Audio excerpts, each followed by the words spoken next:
The parents now are lazy parents, but hard-working workers and businessmen. Explain. Lazy, running away from their responsibility, but cutting deals, getting tenders, and making millions. But when it comes to parenthood, that's where they draw the line. So what will I do? Ship my kids to boarding school so that I can have my 3 months and let other people take care of the children. And that's why sometimes when you see kids closing school, they're in clubs, young people dressing half naked, taking shisha, taking drugs, because they are finding people who are like them bitter, and they go and accept each other on the other side. Parents are busy investing for their children, but not in their children. So you may take your kid to boarding school, and the first thing they would feel, they don't want me at home. Yet at that stage is when your parents need to be around you. Not all the time, but as much as they possibly can. Because you'll get to another stage in life that the kids will not need you. The formative years of when they're trying to discover their level of identity, they need their parents more. And I don't like when parents go and blame the teachers. Why are you ignoring my child? You have only one child. You are running away from that one child. You are telling a teacher that they are not giving your child attention, and that teacher has 86 children. No, you can imagine 86 parents coming to tell the teacher the same thing. You cannot even take care of your own. You are a rascal who is disturbing you in the house.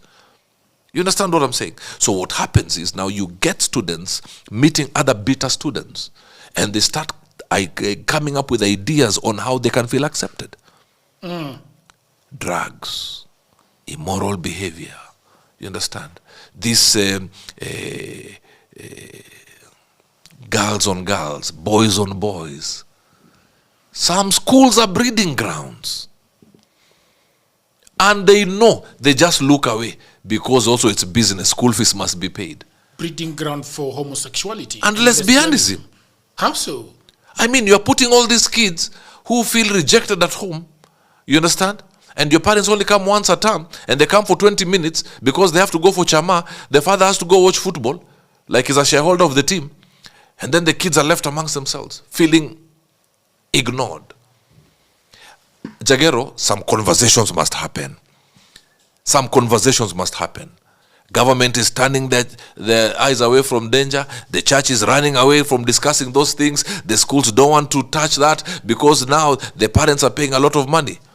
You understand what I'm saying? Nowadays we have, I'm sorry to say this, we have few schools that expel students. They don't?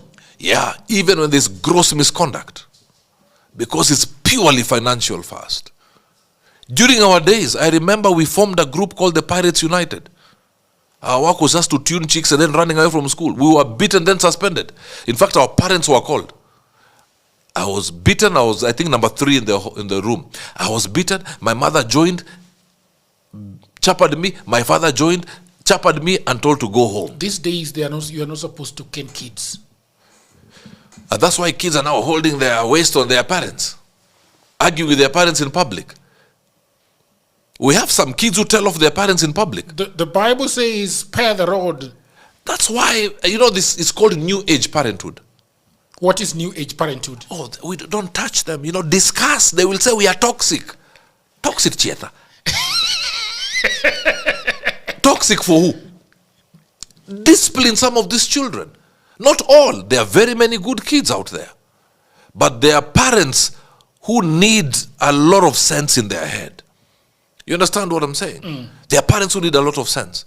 And they say, no, people will get me wrong. But the truth of the matter, there must be a level of discipline. We cannot have kids arguing with their parents in public, even in private. When I was growing up, all you need is to your father's look. When he looks at you, you feel 10 slaps with the eyes only. But now, oh, Dad, don't tell me that. Mom, you can't tell me that. That's your own problem. So how did you then transition from boarding school, and how did your life, because you were telling me the story the other day of how you sort of started destroying yourself before the 30s. Yes. How did that happen? Because then after that, I went to boarding school in secondary. Okay. Right? Then I got there. I will not mention names, sadly, because Maybe they're married. Yeah. No, they must be. I mean, a former teacher of mine must be married with 75 grandchildren. Yeah, they have to be. I Yes. started dating a teacher. You started dating a teacher. You understand? So I was trying to be a man beyond my time. I was ahead of my time. Then from there I went to the UK. Then I was carrying all these burdens. And then as a black man in the UK, you're the most marketable thing. Are you? If you know what I'm talking about. How so?